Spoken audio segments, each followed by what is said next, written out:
ঘূর্ণিঝড় রিমালের তাণ্ডবে ব্যাপক ক্ষয়ক্ষতি হয়েছে পিরোজপুরে। কমপক্ষে ৭,৯০০ হেক্টর ফসলি জমির ক্ষতি ও ১০,০০০ পুকুর ঘের ভেসে গেছে। আর ৭ উপজেলায় ৩,০০০ ঘরবাড়ি পুরোপুরি ও আংশিক বিধ্বস্ত হয়েছে। প্রাণ গেছে ৪ জনের। স্থানীয়রা বলছেন, স্মরণকালের ভয়াবহ ঘূর্ণিঝড় এটি।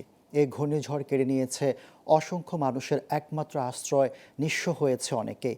তবুও দুর্যোগ কাটিয়ে ঘুরে দাঁড়ানোর আশায় তাদের দিন কাটছে।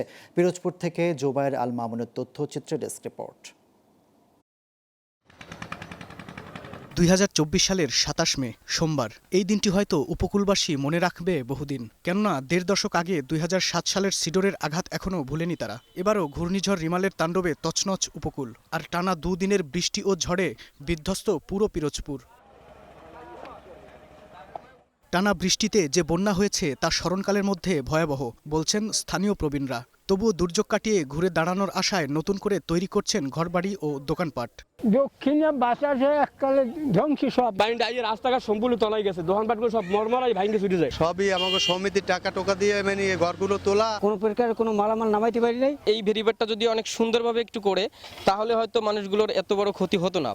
ঝড়ের তাণ্ডবে ক্ষতিগ্রস্ত হয়েছে ফেরিঘাট। তবে সড়ক ও জনপথ বিভাগ বলছে, আগামী ৩ থেকে ৪ দিনের মধ্যে ফেরি সেবা চালু করা সম্ভব।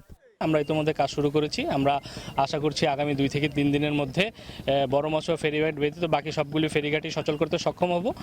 তবে বড় মাছ ফেরিঘাট পুরোপুরিভাবে সচল করতে কিছুটা সময়ের বেশ প্রয়োজন হবে, যেহেতু অ্যাপ্রোচটি সম্পূর্ণভাবে বিধ্বস্ত হয়েছে।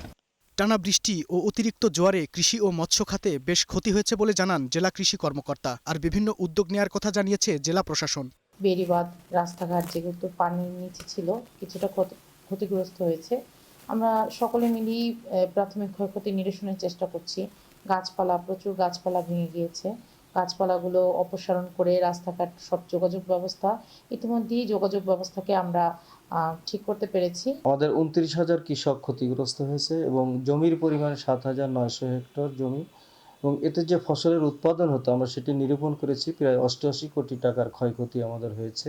ঘূর্ণিঝড় রিমালে সদরে বিদ্যুৎপৃষ্ট ১ জন, ভান্ডারিয়ায় পানিতে ডুবে ২ জন ও ইন্দুরকানীতে গাছ চাপায় ১ জনের প্রাণহানি হয়েছে। Global television news desk.